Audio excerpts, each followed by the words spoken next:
what's sort of the advice or the way that you think about your work-life balance in your 20s, and what do you recommend to people who want to do these things and also want to, experience their 20s? I think it's compound interest is a good metaphor here.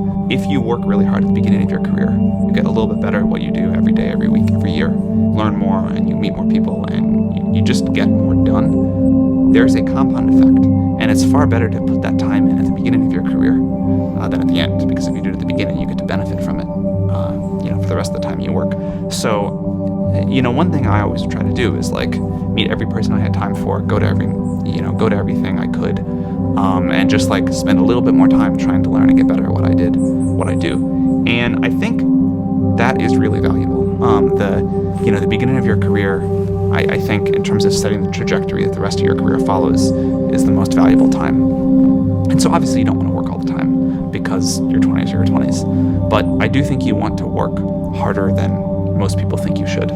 And I think that if you do that, you tend to benefit from it later. Life is super unfair. Sometimes you also just get unlucky. And so all you can do is kind of maximize chances there. But I do think that working hard early in your career to get the leverage into compounding effects is underrated and one of the most valuable pieces of advice that I never got.